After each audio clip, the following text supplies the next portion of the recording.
Assalamu alaikum, урматтуу спорт көрөрмандары. Менин жана сиздин сүйүктүү ТРК Спорт телеканалында волейбол боюнча өлкө биринчилиги уланууда. Улуттук лиганын алкагындагы беттештер Жаңы Муун командасы улар командасына каршы беттеш өткөрөт.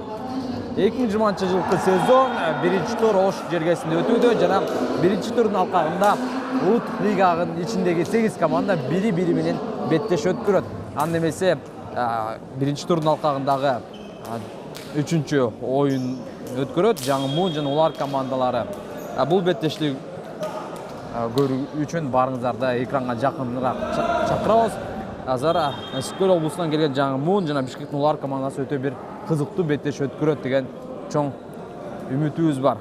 Анда эмесе микрофондо мен Кубаныч Момжинов жана бул беттешти баштаганга биз даярбыз. Алгач команданын курамасы менен тааныштырууну баштасак, улар командасы тиешелүү түрдө кызыл жана кара кийим менен бул беттешти өткөрөт. Анда эмесе баштадык. Улар командасынын курамасы төмөнкүдөй. Биринчи катар саны менен Азамат Жумабеков, экинчи Азим Жолдошбек уулу, төртүнчү Бектурсун Сатылганов, бешинчи Болот Кармышаков, алтынчы Раатбек Самат уулу, жетинчи Кошой Каныбек уулу, сегизинчи Ынтымак Осмонбек уулу, тогузунчу команданын капитаны Уланбек Алишеров, 10-чу Владислав Булатов, 11-чи Эмиль Алмазбек уулу, 12-чи Иван Савченко, 13-чү Кайрат Исманбеков.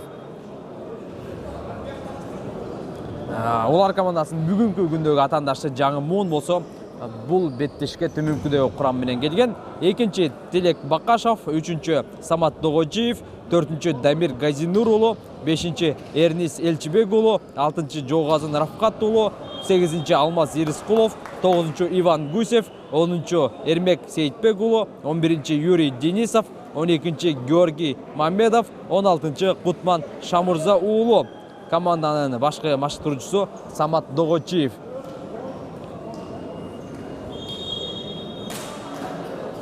Биринчи турдун алкагындагы үчүнчү беттештер жана Жаңы Муун жана улар командалары буга чейин өзүнүн жүрүшүн баштап келген. Баарыбызга жакшы маалым жана алгачкы оюндарында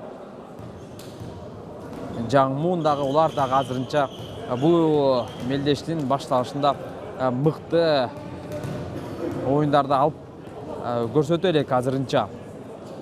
Улар командасы алгачкы беттешинде Ошоторго 3-0 эсебинде жеңилип калган. Андан кийин Сулайман Тоого дагы 1-3 эсебинде утулуп калган. Ал эми өз учурунда Жаңы Муун командасы жөнүндө сөз кыла турган болсок, алар алгач аксында 3-1 эсебинде утууга жетишкен, бирок андан кийин Ош Бажыга 1-3 эсебинде утулган. Ошондой эле Жаңы Муун командасы бул былтыркы сезондо күмүш байгени тагынган. Ал эми улар командасы былтыркы сезондо коло байгени тагынган команда экендигин биз белгилеп кетсек туура болот. Андыктан былтыркы сезондо негизги Элем командасына негизги атаандаштыкты жараткан дал ушул эки команда болгон. Бирок бул сезондун башында азырынча эки командада тең иши жакшы жүрүшө элек. Бирок эми азыр үчүнчү беттешинде бири-бири менен каршы беттеш өткөрөт жана бул беттеште ийгиликтүү болуп чыккан команда албетте Эрем сыяктуу командаларында ошол эле быйылкы сезондо мыкты деңгээлде келген Сулайман Тоо командасында чемпиондук үчүн атаандаштык жаратарын биз айтып кетсек болот.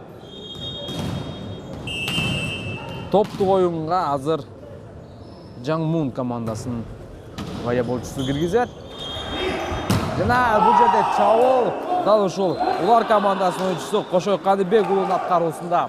Жана бул ирет дагы азыр бул аракети ийгиликтүү болуп чыкты.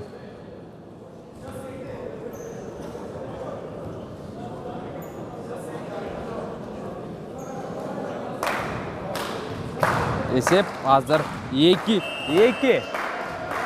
Жана улар командасы топтук оюнга киргизет. Өтө бир кубаттуу сокку, бирок ошентсе да Жаңы Муун командасы бул аракетти мыкты деңгээлде жөндөй алган.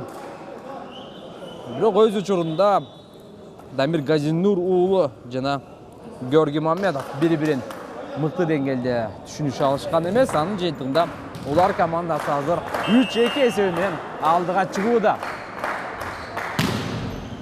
Жана топтук оюнга киргизүү аракети ийгиликсиз.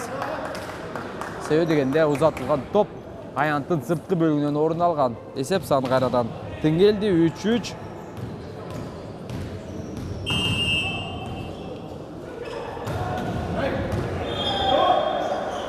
Мыкты деңгээлдеги чабуул бул жерде Азамат Жумабековдун аткаруусунда бул топтун мизин Дамир Газинур уулу токтото алган жок.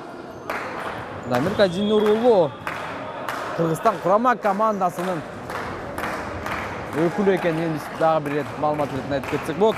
Дамир Газинур уулу өзүнүн учурунда Кыргызстан курамасы менен 2010 жылы World Азия чемпионатында ийгилик жараткан. Дал ушул оюнчу бир нече оюнда команданын мыкты оюнчусуна дагы татыган. Эсеп саны кайрадан теңме-тең, 4-2 командада тең.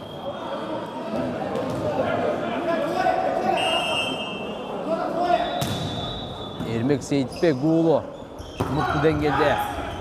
Дагы да болсо топ оюн жүрүшүндө жана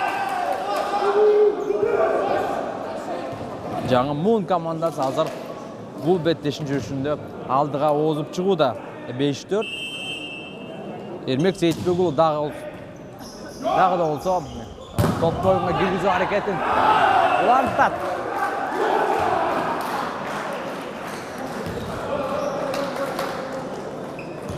Алмаз Ирискулов болгон күчү менен топтун мизин кайтарууга аракет кылган, бирок Алмаз Ирискулов акыры командасына упай алып келе алган жок. Дагы бир рет Жаңмун командасында чабуул бар, коргонууда өтө мыкты. Бул жерде Удар командасынын оюнчусу шашып кетти, бирок ага карабастан азыр Юрий Денисовдун узаткан соккусу ийгиликсиз болуп чыкты дагы. Улар командасы кезектеги упайды өздөрүнүн капчыгына салды. 6-5. Азырынча бул беттеште ким фаворит экенин айтуу кыйын, себеби деген эсеп уламдан улам өзгөрүүдө. Бир рет Улар командасында пайдалуу упай менен алдыга озуп чыкса, бир рет Жаңмун командасы бир упай айырмачылыкта алдыга чыгууда. Азыр мынакей эсеп саны 6-6 жана Юрий Денисов топту оюнга киргизмекчи. Улар командасы анын тоон мыкты деңгээлде кабыл алган, бирок Азамат Жумабековдун аткаруусундагы сокку так болуп чыккан жок бул ирет. 7-6. Эми Жаңмун астыга озуп чыкты. Өтө мыкты деңгээлде бул жерде Жаңмунун тосмосу өзүнүн милдетин аткарышты дагы 2 упай айырмачылыгында алдыга озуп чыкты. Жана бул учурда азыр улар командасынын башкаруучусу 30 секундалык тыныгууну алды. Себеби дегенде азыр улар командасы алгач бул партиянын жүрүшүндө алдыда келе жаткан, бирок андан ары улардын оюнчуларынын иши жүрбөй, акыры жеңилүү өз астында туш болду. Тагыраак азырынча 6-8 эсебинде жеңилип жатат. Юрий Денисов дагы бир рет топту чыгарып берет.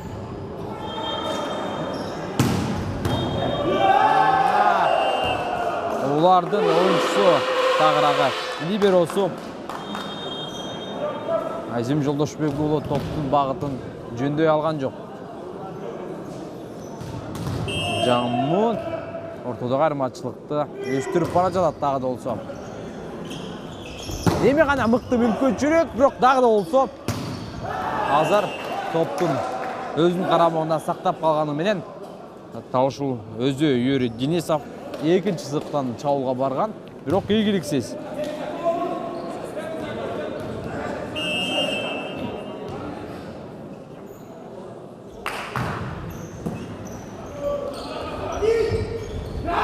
Өтө мыкты деңгээлде өзүнүн ишин Алмаз Ирискулов аткарды. Акылга салып туруп, кош аймакка топту багыттап койду.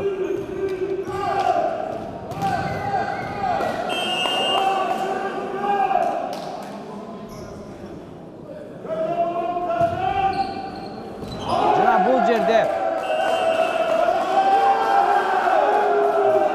Жаңмун командасынын чыгарып берген тобу аянттын ичине түштү. Жана эсеп саны азыр уламдан улам Жаңмундун пайдасына өзгөрүп бара жатат. 11-7. Бирок улардын оюнчусу азыркы каласын чечимине бир аз нааразы. Бул иреттагы топ аянттын ичине түшкөн. Бирок калас азыр башкача чечимди чыгарууда. Анын пикиринде топ аянттын сырткы бөлүгүнөн орун алган. 8-11. Демек уларда азыр топ.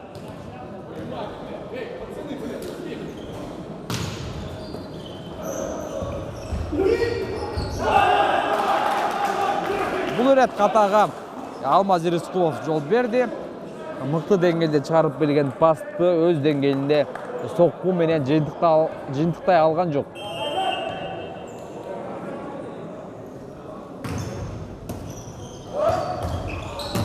Эми гана Алмаз Рыскуловдун кубаттуу соккун көрдүк. Жана бул ирет улар командасы топтун бизин кайтарганы менен андан ары улар командасынын оюнчулары узаткан топ Жаңмуунун торчосун, тосмосун жарып өтө алган жок.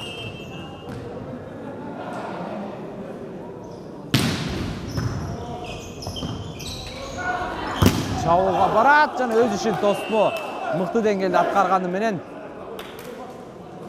Эрмек Сейитбек уулу жана Дамир Газинур уулу дал ушул эки оюнчудан турган тосмо өз ишин аткара алган жок.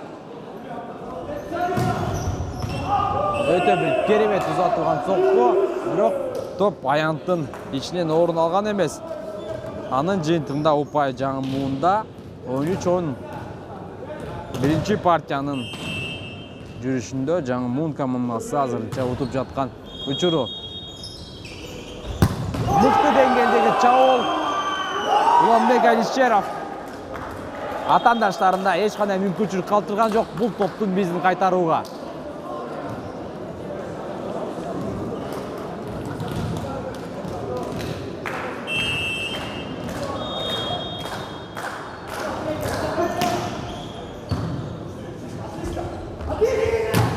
Өтө мыкты деңгээлде чабуул Юрий Денисовдун узатылган соккусу тосмону жарып өттү.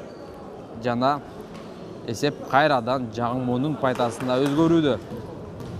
14-11. Дамир Газинур уулунун аракетин байкайлы. Өтө ийгиликтүү. Атаандаштары болгон күчүн жумшап аран гана топтун бизин кайтарды. Бирок экинчи аракет менен жасалган сокку Жаңмуунга 15-чи упайды алып келип берип отурат.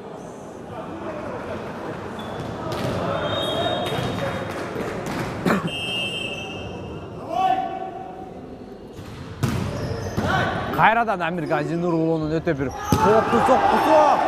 Бирок Уланбек Алишеровдун экинчи ирет бир кооптуу, кубаттуу соккусун көрдүк. Команданын капитаны Уланбек Алишеров өтө оор учурда командасынын керегине жарап, эсеп санын теңүүгө болгон күчүн жумшап жаткан учуру.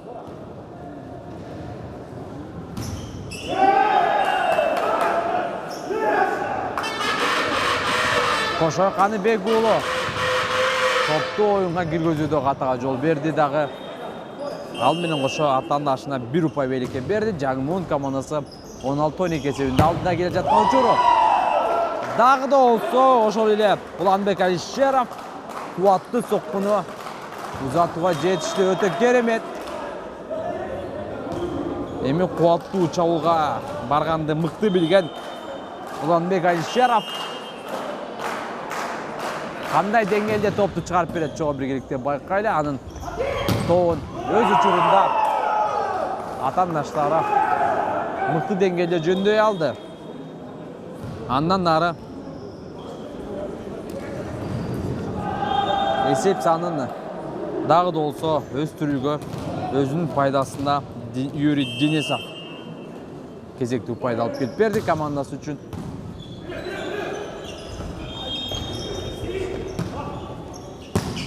Жана өтө керемет. Георгий Мамедов 18-13 кылып эсепти өзгөрттү жана экинчи ирет улар командасынын башкаруучусу азыр тыныгууну алды.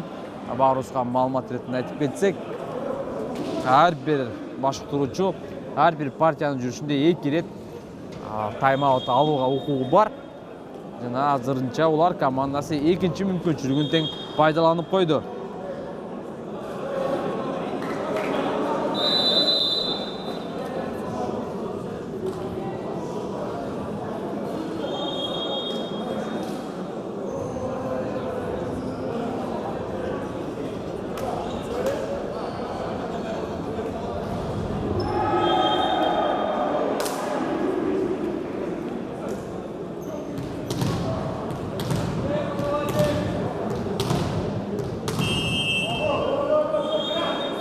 Тыныгуудан кийин беттеш кайрадан уланат.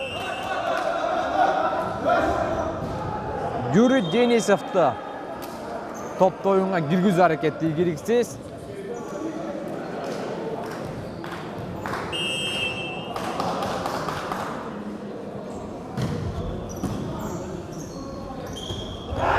Өтө мыкты деңгээлде.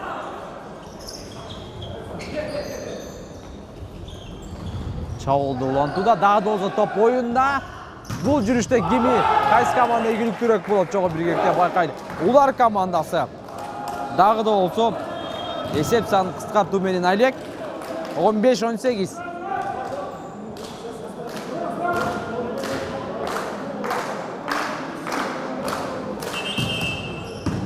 Жок. Азыр ышкырыктан кийин гана топто оюнга киргизиши керек оюнчу. Демек азыр кайра экинчи рет топту оюнга киргизүүнү ишке ашырат. Коргонууда жакшы жана бул жерде атаандаштарын чабуулун токтотууда улар командасында бүгүн көйгөй жаралууда.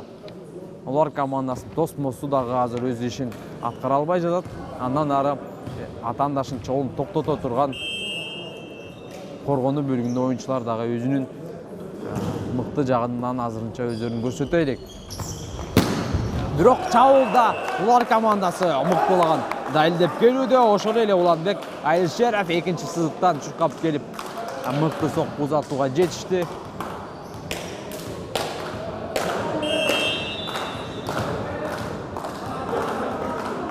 Он 16-19.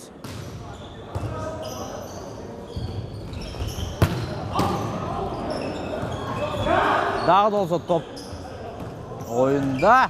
Жана бул жерде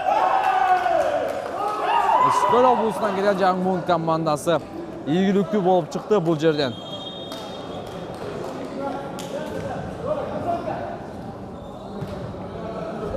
Жыйырма 16. Жана Георгий Мамедов азыр топто оюнга киргизет. Мыкты деңгээлде биринчи топту сактады. Андан ары чабуулдун мезин Жаңмунун командасы ишке ашырганы менен андан ары чабуулда өзүнүн мыкты аракетин көрсөтө алган жок.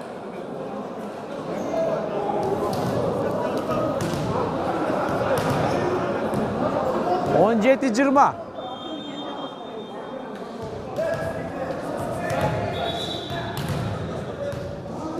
Азыр Жаңмундун оюнчулары буга чейинки калсын чечимине макул эмес. Алардын пикиринде атаандаштары чабуулга бара жаткан кезде дал ушул торчого кол тийип калган деген пикирин айтууда. Жана азыр калыс өзүнүн чечимин өзгөртүүдө.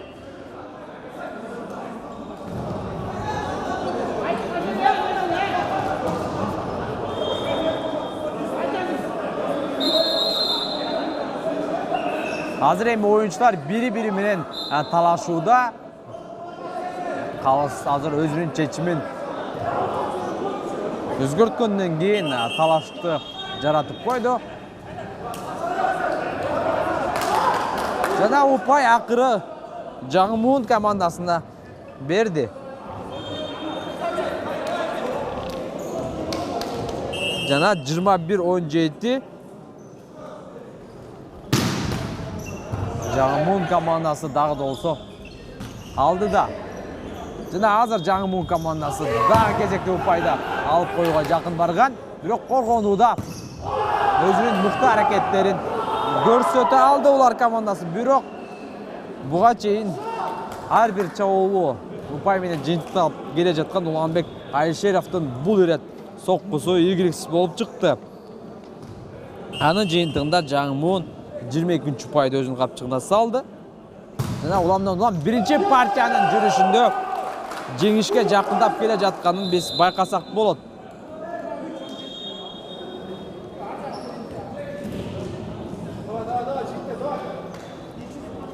Жыйырма үчүнчү упайды ошентип Жаңымун командасы өзүнүн капчыгына салган.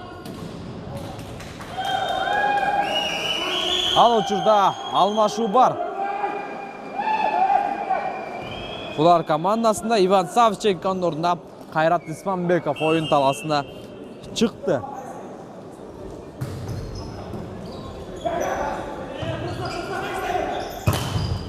Бул ирет дагы Кошо Каныбек уулунун аракети ийгиликсиз болуп чыкты. Жана азыр сет point 24-16. Ооба буга чейин улар командасында берилген бир упайды алып койгон. Анын жыйынтыгында буга чейин 17 деп айтып жатканбыз. Ошол себептен азыр улар командасынын бир упай алгандан кийин кайрадан 16 айланган. 24-16 жана азыр бул партияга чекит коюуга жакын барган Эрмек Сейитбек уулу, бирок анын узаткан соккусу азыр аянттын сырткы бөлүгүнөн гана орун алды. Андыктан эми гана эсеп саны 17 айланат улар командасында. Экинчи ирет сет point.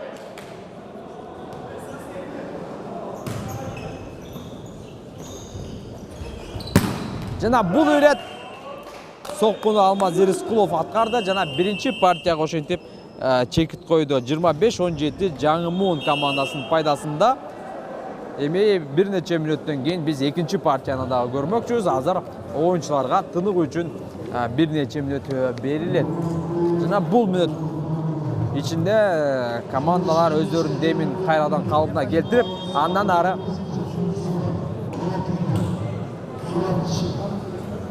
биринчи партиядагы кетирген каталарын оңдогонго, жол болсо экинчи таймдын алкагында кандай таризде беттешти улантарын азыр машыктыруучулар өздөрүнүн өнөктөштөрүнө айтышы зарыл.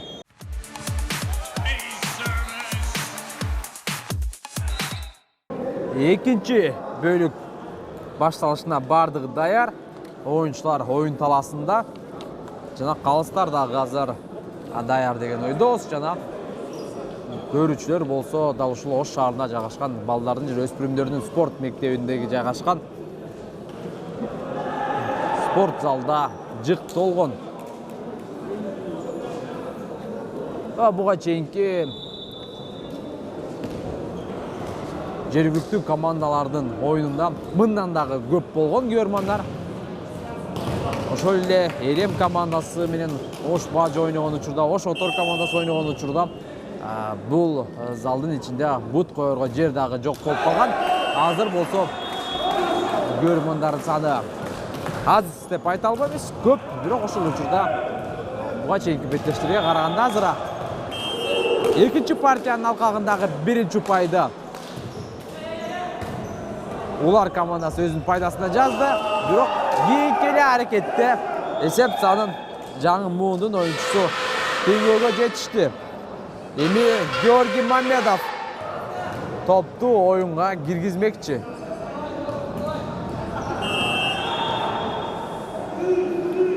Улар командасынын кийинки беттеши жөнүндө дагы сөз кылып кетсек, улар командасы кийинки оюнда Аксы командасы менен беттеш алып барат.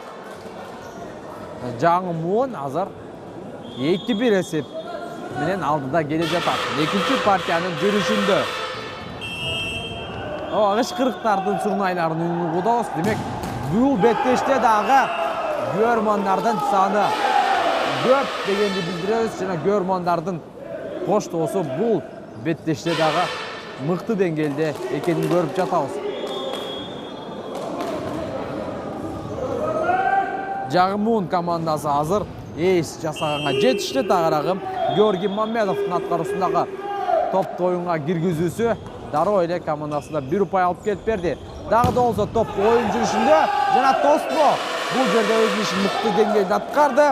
Жагымун ортодогу айырмачылыкты 3 топко чейин өзгөртүүгө жетишти. 4-1.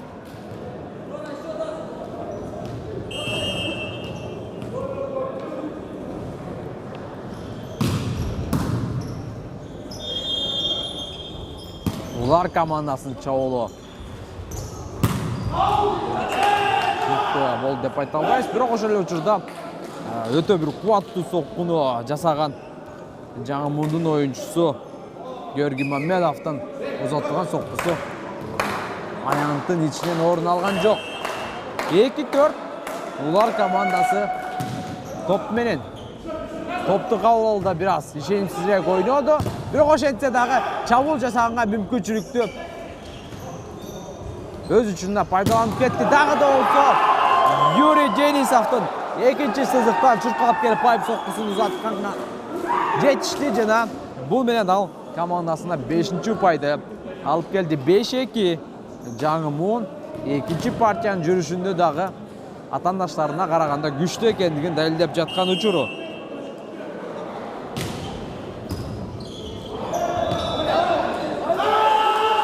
Бул жерде дал ушул Юрий Денисов азыр топко өзү биринчи болуп жетсе деле мүмкүнчүлүгү болгон, бирок ал өнөктөшүнө ишендиби же болбосо топ аянтчанын сырткы бөлүгүнө кетеби деп ойлонду. Айтор акыры бул топ улар командасынын пайдасына чечилди.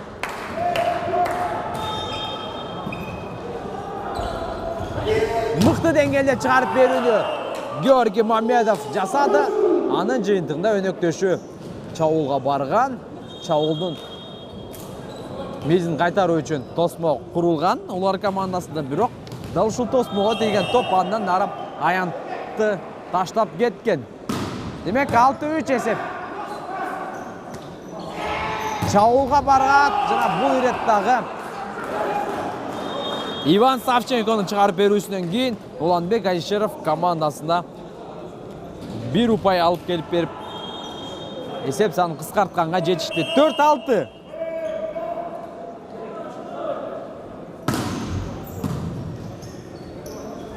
Георгий Мамедовдун чыгарып берүүсү жана Юрий Денисов өтө мыкты чөбөрчүлүк менен иш жасаган, бирок өз учурунда коргонуусу азыр улар командасына мыктыда. Дагы да болсо оюн жүрүүдө. Кийинки чабуул жок, бул жерде чабуул болгон жок. Жөн гана атаандашына топду өткөрүп берүү болду. Жана бул жерде гана Юрий Денисовдун узаткан соккусу мыкты деңгээлде ишке ашырылды. Жана дагы да болсо бул жерде талаш жарата турган маселе жаралды.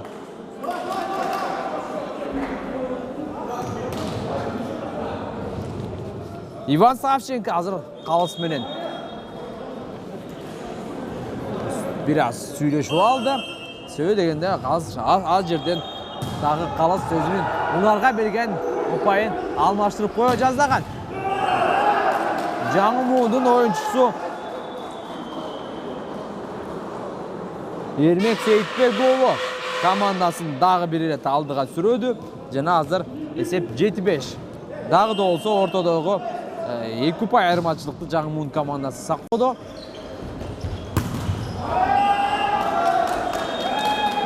Эми гана бул Азамат Жумабековдун ийгиликсиз соккусунан кийин ортодогу айырмачылык 3 упайга чейин өзгөрүлдү. 8-5.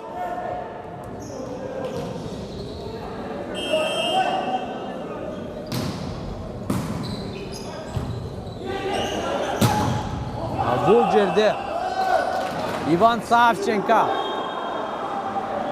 дароо чабуулга барган. Албетте чабуулга баруу бир аз ыңгайсыз болгон. Топ ал үчүн ыңгайсыз жерге көтөрүлүп берген, бирок ага карабастан тобокелдикке баруу менен кубаттуу соккуну Иван Савченко аткарган. Бирок ийгиликсиз болгондон кийин упай Жаңы Муун командасына берилди. 9-5 Жаңы Муун алдыда. Анын жыйынтыгында бул жерде упай айырмачылыгы өсүп бара жаткандыгын сезген улар командасынын машыктыруучусу тыныгууну алды. Жана тыныгуу учурунда өзүнүн командасында керектүү кеңештерди бере алды деген ишеничтебиз. Эми андан эмесе беттеш дагы да уланат. Жана бул тыныгуу азыр Жаңы Муун командасында терс таасир тийген өңдөнөт. Себеби дегенде дароо эле топту оюнга киргизүүдө катага жол берүүдө. 6-9.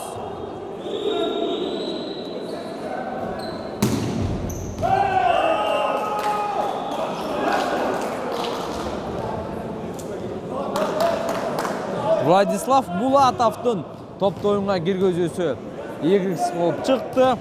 Жана утулуп жаткан кезде мындай каталарга жол берүү өзүнө көр казуу менен барабар деп айтсак туура болот. А бул жерде керемет иш аракетке улар командасынын оюнчусу Бектурсун Сатылганов барды. Атандаштарын алдап бош аймакка топту өткөрүп койду. Жана эми өзү Бектурсун Сатылганов топту оюнга киргизет.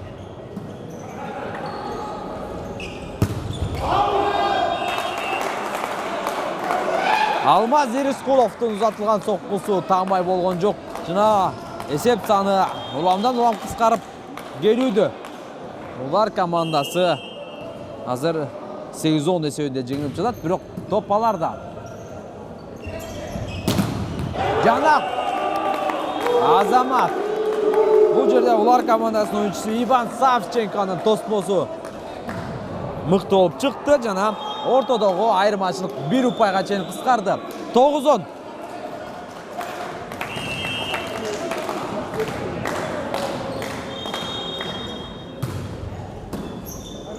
Топту кабыл алууда азыр Жаңы Муунун оюнчулары бир аз кыйналышты, бирок ага карабастан азыр эми чабуул жасаганга мүмкүнчүлүгү бар. Экинчи сызыкта пайп соккусун узатты бул жерде.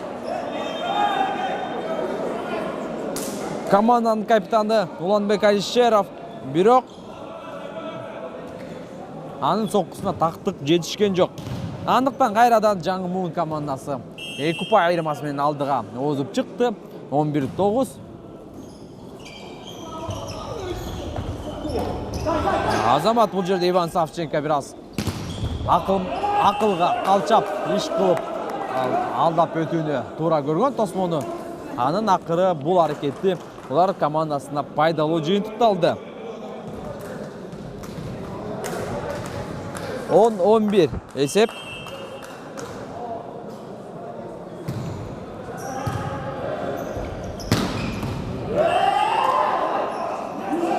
Дамир Газинур уулу Кыргыз курама командасынын өкүлү былтыркы жылы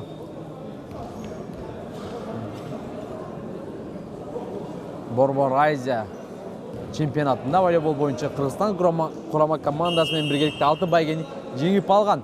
Ошол эле учурда дал ушул оюнчу финалдык беттеште өзүнүн мыкты жагынан көрсөтө алганын биз белгилеп кетсек туура болот. Керемет секирүү жана керемет сокку. Жада калсак кубаттуулугу дагы керемет. Команданын капитаны Уланбек Алишеров дал ушундай учурларда командасына жардам бербесе качан жардам берет. 11-12.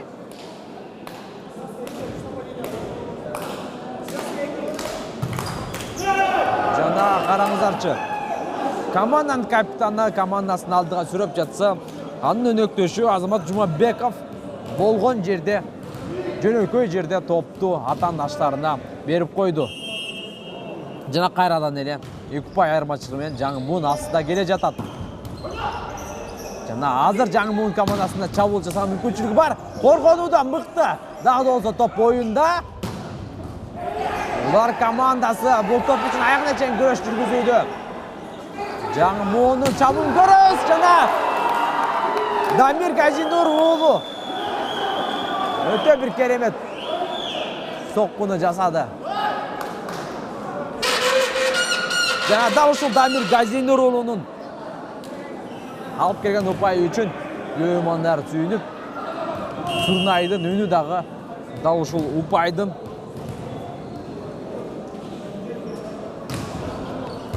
натыйжасында аткарылганын белгилесек болот. Дагы да болсо жаңы Мун командасы азыр өзүнүн мыкты аракетин көрүүдө. 15-11. Улар командасы азыр экинчи бөлүккө дагы жеңилип калууга жакындап келүүдө, бирок азыр атаандаштары топто оюнга кирүүсүндө катага жол берди. Мына ушундай атаандашынын каталарын пайдаланып, өздөрүнүн ишенимди жогорулатуу менен упайларда алууга мүмкүнчүлүгү бар улар командасында. Бирок караңыздарчы, Юрий Денисов улар командасынын оюнчусу Уланбек Алишеровдон кем калбай турган соккуну жасады. Жана дагы да болсо 4 упай айырмачылыгы менен жаңы Мун командасы алдыда келе жатат. 16-12. Экинчи ирет жаңы Мунун оюнчулары топто оюнга киргизүүдө катага жол берди. Бул ирет Дамир Газинур уулу ийгиликсиз болуп чыкты.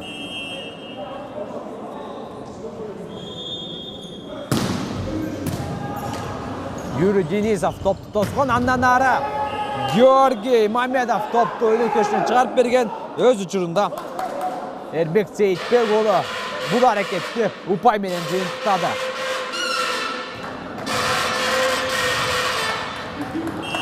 17-13. Жаңы Мун дагы да болсо алдыда.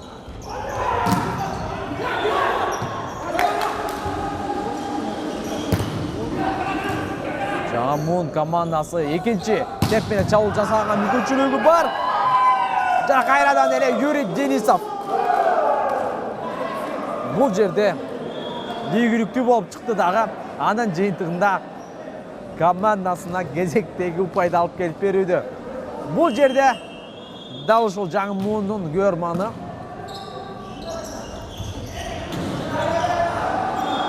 мыкты деңгээлде өзүнүн командасын колдоп жатканын көрөбүз. Улар командасында дал ушундай көрмандардын колдоосу жетишпей жаткандай мүмкүн.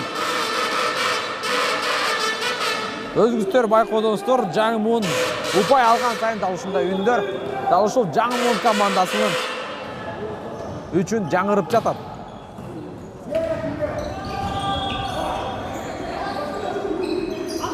Топ дагы да болсо жүрүштө эми гана чабуулга улар командасы барган, бирок өз учурунда чабуулдун безин кайтарган жаңы Мун командасы андан ары ишенимдүү түрдө чабуулга барып упайды өздөрүнүн капчыгына салды.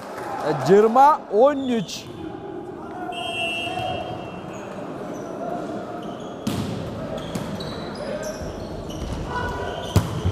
Өтө кубаттуу сокку, бирок так эмес.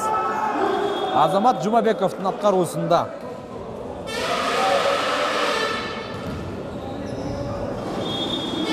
Жыйырма 21-13. Экинчи партиядагы чагымда жаңы Мунун пайдасына чечилет өңдөнөт.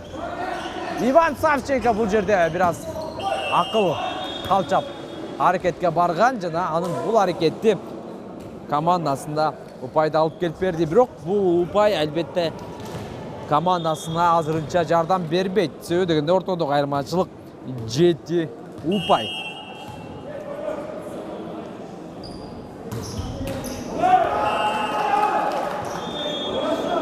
Владислав Булатов бул жерде катага жол берип койду.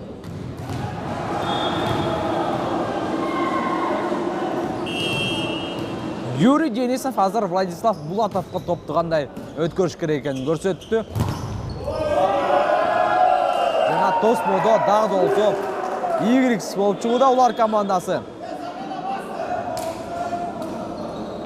Жана жаңы Мун 23-чү упайын өздөрүнүн капчыгына салды. Дагы бир ирет Юрий Денисов ийгиликтүү топту чыгарып берүүнү жасады. Экинчи сызыктан чабуулга барды. Бул жерде Жана Уланбек Алишеров өзүнүн командасын болгон күчү менен алдыга сүрөп жаткан учуру. Бирок Уланбек Алишеров жалгыз гана эгерде да ошол Уланбек Алишеровдай оюнчу улар командасында алтоо болгондо Жаңымун командасына мындан дагы мыкты деңгээлде атаандаштык жаратмак. Тилек Бакашев бул жерде мыкты аракетке барды жана 24-15 эсепти дал ушундай эсепке айланты дагы азыр сет поинт жана чекитти Жаңымун командасы коюп коюшу мүмкүн. Дароо топту оюнга киргизүү менен эс жасады дагы. Бул партияны 25-15 эсебинде ишенимдүү түрдө жеңүүгө жетишти.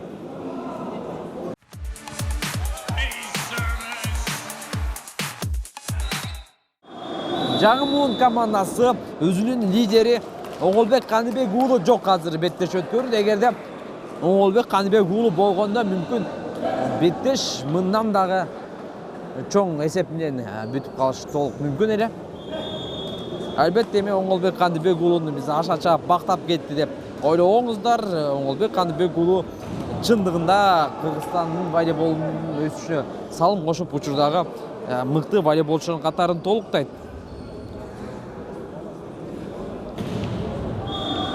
Учурда Оңолбек Каныбек уулу Казакстандын чемпионатында ийгиликтүү беттештерди өткөрүүдө. Азырынча жалпы типте анын командасы 3-орунда келе жаткан учуру.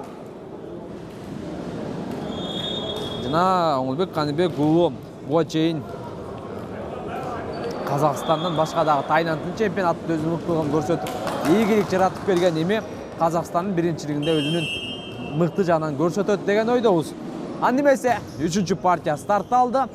Жаңымун командасы алгачкы аракети менен упай ала алган жок. Улар командасынын чабуулу Тоспу азыр өз ишин мыкты деңгээлде аткарды. Жана Азамат улар командасы мыкты дем күч менен 3-партияны азыр баштады. Кошой Каныбек уулу алгачкы упайды командасына алып келди.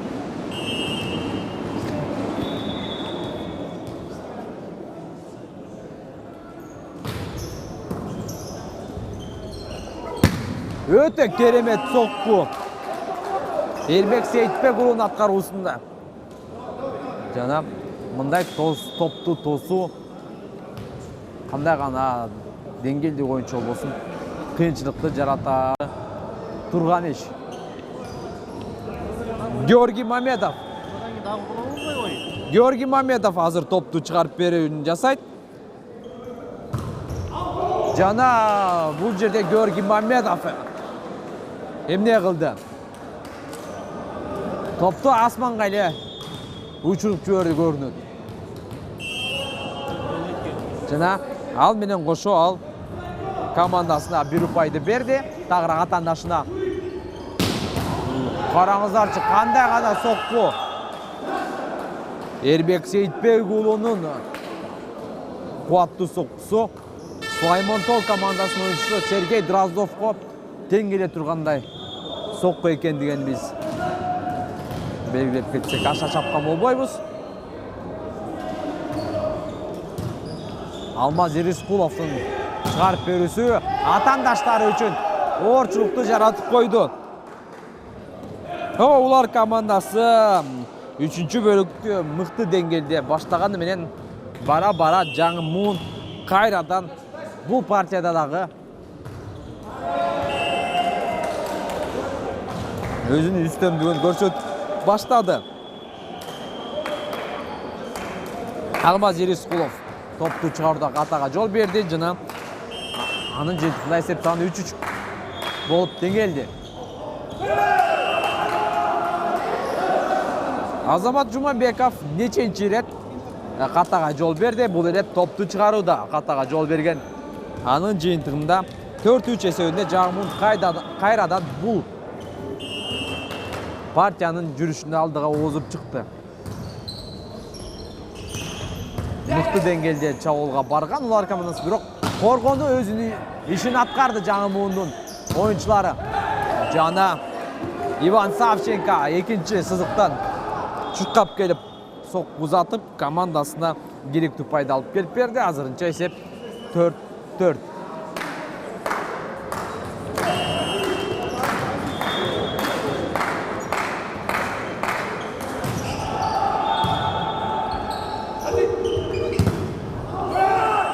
Қайрадан Ермек Сейітбекұлының соққысы командасына ұпай алып келіп берді. Анын ұзатылған соққысы тосмуға тиіп, андан ары ойын таласын таштап кеткен. Жана 5-4.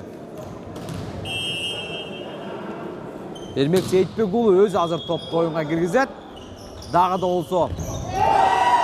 Олар командасының капитаны Уланбек Алишеров бір ғана қуатты соққы ұзата албастан. Ошол эле учурда өтө акылга салып мыкты аракетке бара аларын азыр далилдеп койду. Эсеп 5-5. Юрий Денисов өтө бир кубаттуу сокку жасады. Анын жыйынтыгында Айзим Жолдошбек уулу болгон аракети менен топту тосуга канчалык аракет кылбасын, анын аракети командасы үчүн упай алып келген жок. 6-5 жаңымун кайрадан алды да. Иван Савченко бул жерде акылмандыкка салып бош аймакка топту жибергени менен өз учурунда Дамир Газинур уулу топту сактап калган. Андан арка аракети менен жаңмун эсеп санын 2 упайга чейин алдыга озуп чууга жетишти. 7-5. Юрий Денисов. Анын аракети азырынча ийгиликтүү. Жана Георгий Мамедов бул жерде атаандаштарын дагы бир ирет оор абалга кептеп коюуда. 8-5.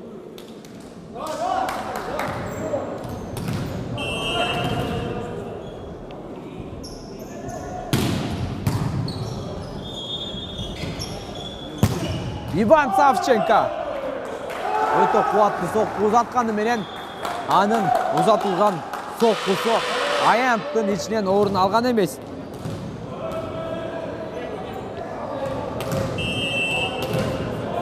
Дагы да болсо Юрий Денисовда топ. Бул ирет анын соккусун атаандаштары токтото алган. Жана андан кийин Иван Савченконун соккусу командасына упай алып келип берди. 6-9.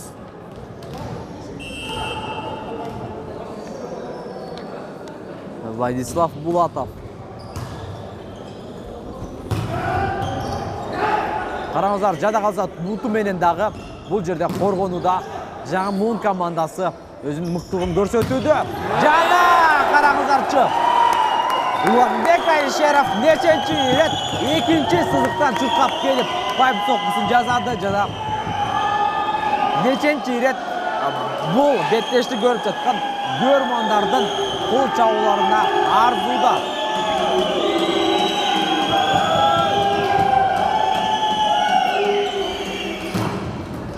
Дагы болду топ оюнда. Савченко топту командасы үчүн сактап калды. Жана бул жерде Азамат Жумабеков дагы бир рет каттага жол берди. Бүгүнкү күндө ачык айтышыбыз керек, улар командасындагы эң бир алсыз оюнчу болууда. Эми Азамат Жумабеков буга чейинки беттештерде өзүн жакшы эле көргөзүп жаткан, бирок бүгүнкү күндө катага дал ушул оюнчу көбүрөөк жол берүүдө. Бир аз шашып кетти, өңдөнөт улар командасынын оюнчусу.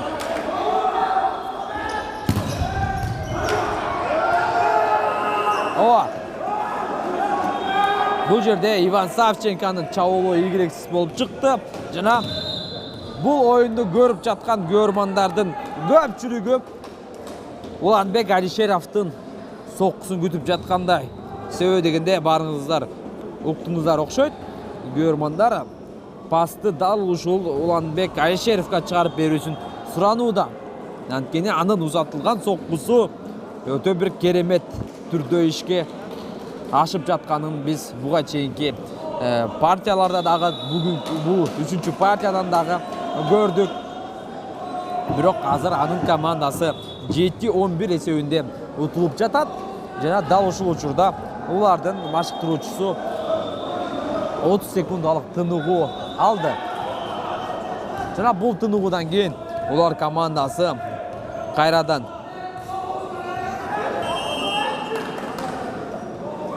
мыкты деңгээлде оюнун уланталабы жок балын биргеликте байкайлы. Жана пас чыгарып берүүдө бир аз катага жол берди. Эгерде мыкты деңгээлде пас чыгарып бере турган болсо, Уланбек Айшеров өзүнүн стилиндеги соккуну жасап койсо мүмкүн болмок. А бул жерде Азамат Бектурсун Сатылганов пас чыгарып берүүнүн ордуна мыкты деңгээлде бош аймакка топту багыттаган. 8-11. Бектурсун Сатылганов азыр топту оюнга киргизет.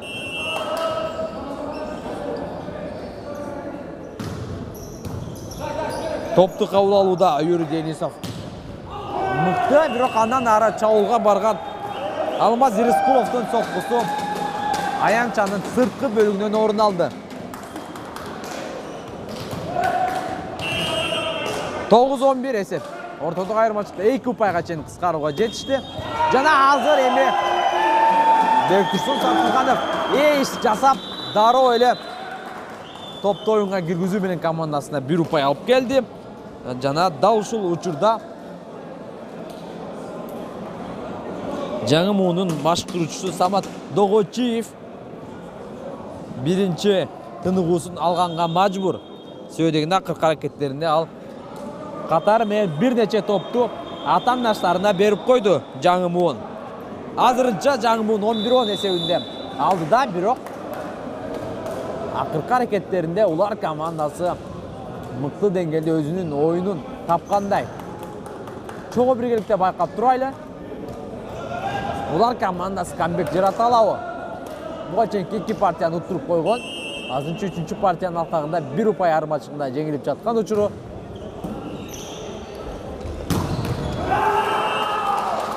Дамир Газинур уулу бул жерде өзүнүн сөзүн айтты.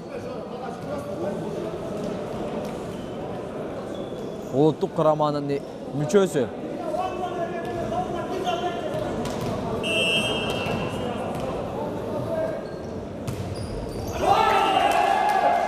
Георгий Мамедов топту оюнга киргизүүдө катага жол берди. Жана дагы да болсо ортодогу айырмачылык 1 упайга чейин кыскарууда.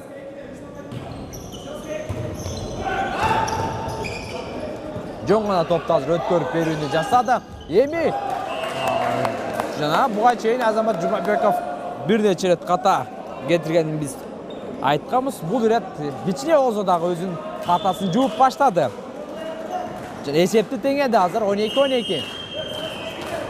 Жана Иван Савченко топту оюнга киргизет. Жаман эмес. Чабуул бар. Жана бул жерде Ермек Сейитбек уулунун кубаттуу соккусуна улардын оюнчулары туруштук бере алган жок.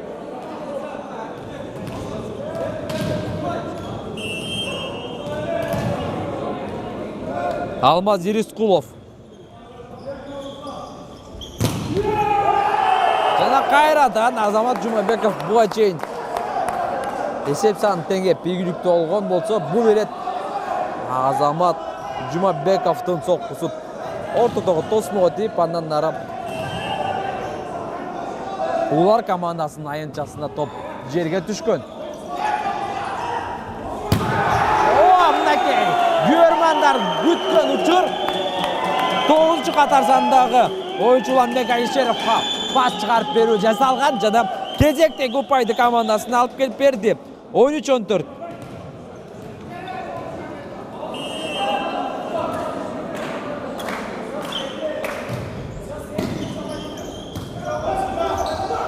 Юрий Денисовдун соккусу, улардын коргоочулары мыкты. Иван Савченконун соккусу өз учурунда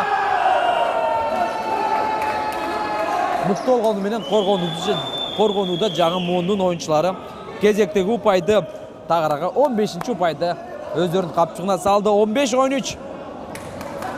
Улар командасындагы Уланбек Алишеров албетте бүгүнкү күндө анын командасы жеңилсе дагы Уланбек Алишеров бүгүнкү оюндун жылдызы деп айтсак туура болот.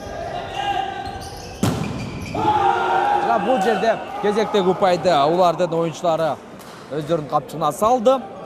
Барселонада оюн жүрбөй жаткан кезде дал ушул Месси өзү чечип беттештин тагдырын чечип койгон учурлар көп болот футболдо. Бирок эми волейболдо бир оюнчу көп деле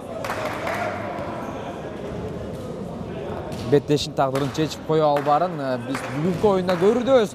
Уланбек Алишеровдун канчалык күчтүү болгонуна карабастан азыр өзү жалгыз эч нерсе кыла албай жаткан учуру.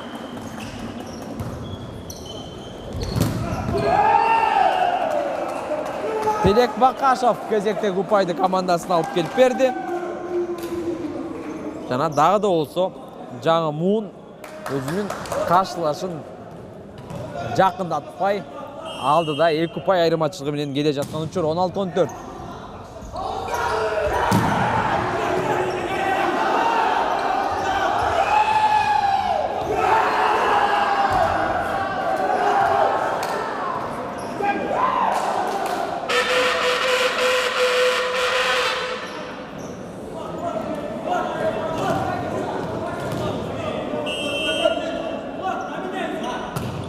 Эрмек Сейитбек уулу азыр топту чыгарып берүүнү жасаган жана дароо эйс кылуу менен командасына керектүү упайды алып келип берди. Бул жерде алмашуулар бар. Кайрадан эле улар командасынын оюнчусу Кошо Каныбек уулу талааны оюн талаасына чыкты. Ал эми Болот Карымшаков болсо тескеринчи оюн талаасынан чыгып кетти. Дал ушул кайрадан эле пас чыгарып берүүдү Уланбек Алишеров аткарды жана Уланбек Алишеров дагы бир ирет мыктылыгын далилдеп жаткан учуру. Уланбек Алишеровдай оюнчу бир гана уларга эмес, Кыргызстандын курама командасына дагы жардам бериши керек буюрса. Уланбек Алишеровдун соккусу бул ирет ал кубаттуу соккуну жасаган жок. Жөн гана топту тосмодон ашырып койгон. Албетте Уланбек Алишеровдун кубаттуу соккусун жаңы муундун коргоочулары билип калды. Андыктан буга чейинки аракетте 3 оюнчу тең бирге дал ушул оюнчунун соккусун тосуу үчүн тосмону курган. Азыркы аракетте Телек Бакашев командасын дагы да болсо алдыга сүрөдү жана чагымда 3-чү партиянын менен бул беттеш жыйынтыкталат көрүнөт. Кайрадан эле алмашуу. Ынтымак Осмонбек уулу оюн талаасына чыкты. Ал эми Владислав Булатов болсо эс алганды жөнөдү. 20-15 жаңы муундун пайдасында.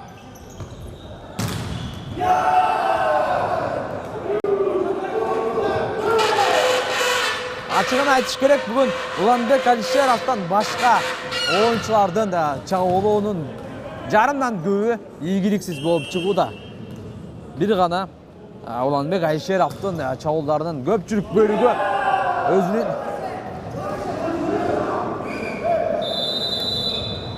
максатына жетип жатканын биз белгилеп кетсек болот. 22-15 жаңы муундун пайдасында.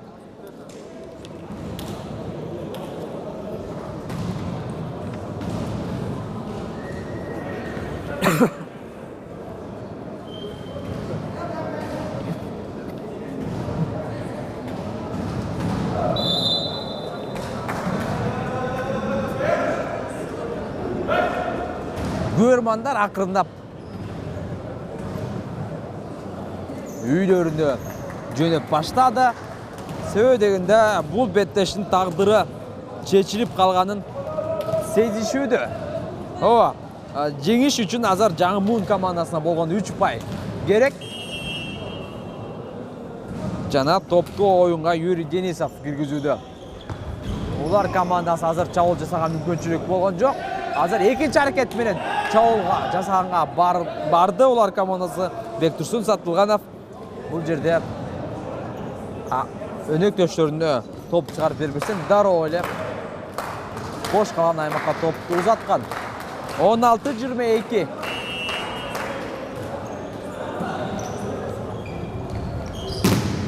Тосмо өз ишин мыкты деңгээлде аткарды. Дагы да болсо чыгарып берүү бар. Жана бул ирет Тосмонун аракети командасы үчүн пайда алып келген жок.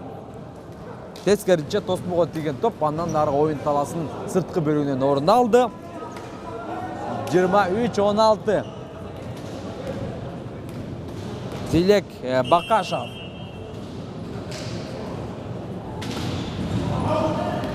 Анын топту оюнга киргизүүсү ийгиликсиз.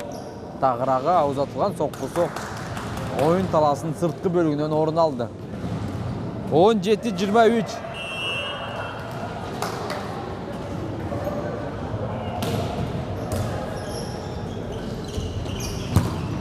Өтө бир керемет сокку Эрмек Сейитбек уулунун аткаруусунда. Жана 24-17.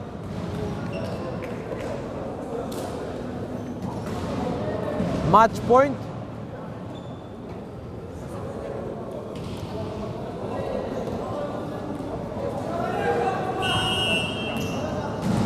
Георгий Мамедов. Дароо эш жасоо менен командасына 25-упайды алып келип берди. Жана 3-0 жалпы партиялардын жыйынтыгында Ысык Көл облусунан келген жаңы Мун командасы 3 партияда жеңишке жетти. 25-17, 25-15, 25-17.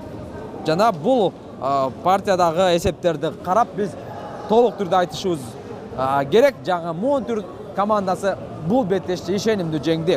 Эми улар командасында биз бир оюнчуну өтө баса белгилеп коюшубуз керек. Уланбек Алишеров өтө мыкты беттеш өткөрдү.